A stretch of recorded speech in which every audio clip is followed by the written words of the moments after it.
नमस्ते।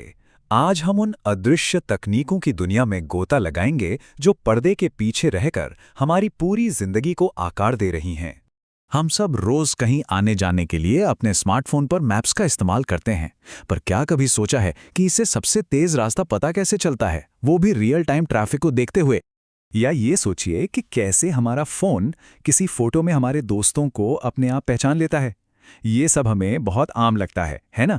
पर इसके पीछे जो टेक्नोलॉजी काम कर रही है वो कमाल की है। तो इन सभी सवालों का जवाब एक ही जगह से शुरू होता है, आज की दुनिया की सबसे ताकतवर टेक्नोलॉजी से, आर्टिफिशियल इंटेलिजेंस, जिसे हम सब एआई के नाम से जानते हैं। तो एआई का सीधा साधा मकसद है ऐसी मशीनें बनाना जो इंसानों की तरह सोच सकें, सीख सकें और मुश्किल से मुश्किल समस्याओं को सुलझा सकें। पर सवाल वही है कि ये होता कैसे है।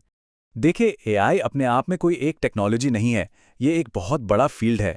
तो चलिए इसके 4 सबसे ज़रूरी पिलर्स को समझते हैं: machine learning, natural language processing, immersive experience और रोबोटिक्स।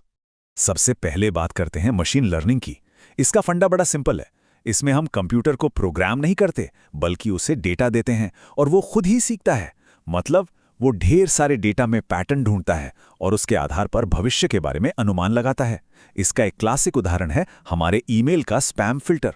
वो खुद ब खुद सीखता रहता है कि कौन सा मेल स्पैम है और कौन सा नहीं। इसके बाद आता है नेचुरल लैंग्वेज प्रोसेसिंग यानी एनएलपी। ये वो टेक्नोलॉजी है जिसकी वजह से मशीनें हमारी यानी इंसानों की भाषा को समझ पाती हैं। जैसे जब हम अपने वॉइस असिस्टेंट सीरी या एलेक्सा से बात करते हैं, तो असल में हम एनएलपी से ही बात कर रहे होते हैं। तीसरा पिलर है इमर्सिव एक्सपीरियंस, मतलब एक ऐसा अनुभव बनाना जो हमें लगे कि हम किसी और ही दुनिया में आ गए हैं। और ये मुमकिन होता है 2 मुख्य टेक्नोलॉजी से, वर्चुअल रियलिटी और ऑगमेंटेड रियलिटी। इन दोनों में एक बहुत बड़ा फर्क है और इसे समझना जरूरी है। वर्चुअल रियलिटी या वीआर हमें एक पूरी तरह से नई डिजिटल दुनिया में ले जाती है, जबकि ऑगमेंटेड रियलिटी या एआर हमारी असली दुनिया के ऊपर ही डिजिटल जानकारी की एक परत चढ़ा देती है।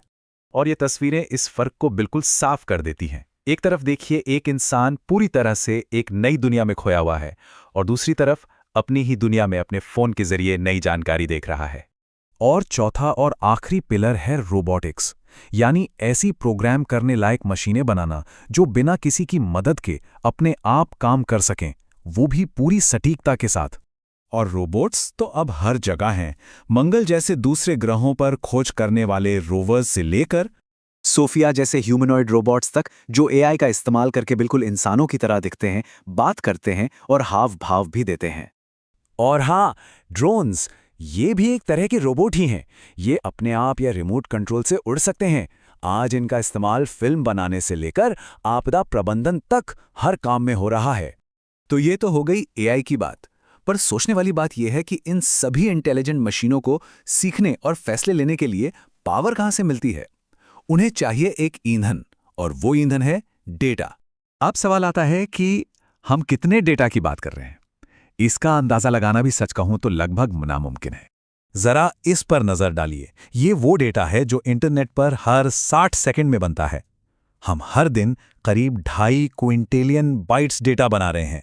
ये इतना ज्यादा है कि अगर इसे किताबों में प्रिंट करें तो वो किताबें धरती से प्लूटो तक जाकर वापस आ सकती हैं। सोचकर ही दिमाग घूम जाता है।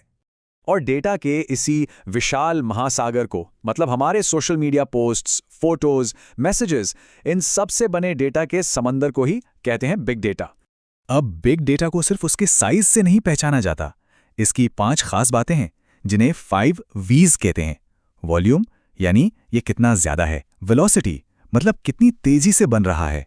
वैरायटी, यानी ये कितनी तरह का है। टेक्स्ट, इमेज, वीडियो, सब कुछ। वेरासिटी, मतलब ये कितना भरोसेमंद है। और आखिर में वैल्यू, यानी इस डेटा से कितनी काम की जानकारी निकाली जा सकती है। तो अब हमारे पास एआई है और उसे चलाने के लिए बिग डेटा भी है। चलिए अब देखते हैं कि ये हमारी असल दुनिया से कैसे जुड़ते हैं। और यहीं पर एंट्री होती है इंटरनेट ऑफ थिंग्स की, जिसे आईओटी भी कहते हैं। आईओटी का मतलब है इंटरनेट को सिर्फ कंप्यूटर और फोन तक ही नहीं, बल्कि हमारी रोजमर्रा की चीजों से जोड़ देना। मतलब जरा सोचिए, अगर आपके घर के बल्ब, पंखे, फ्रिज सब एक दूसरे से बात कर सकते और आप उन्हें अपने फ़ोन से कहीं से भी कंट्रोल कर सकते। यही तो आईओटी का विजन है, एक ऐसा स्मार्ट नेटवर्क बनाना जहां डिवाइस आपस में कनेक्ट हों और खुद ब खुद काम करें। तो अब हमारे पास 3 बड़े खिलाड़ी हैं, एआई, बिग डेटा और आईओटी। सवाल यह है कि ये तीनों शक्तिशाली ट्रेंड्स मिलकर काम कैसे करते हैं। इसे ऐसे समझिए, ये तीनों मिलकर एक साइकिल बनाते हैं। सबसे पहले आईओटी डिवाइस, मतलब दुनिया भर में लगे अरबों सेंसर्स, ये हैं हमारे नर्वस सिस्टम। ये लगातार डेटा इकट्ठा करते रहते हैं।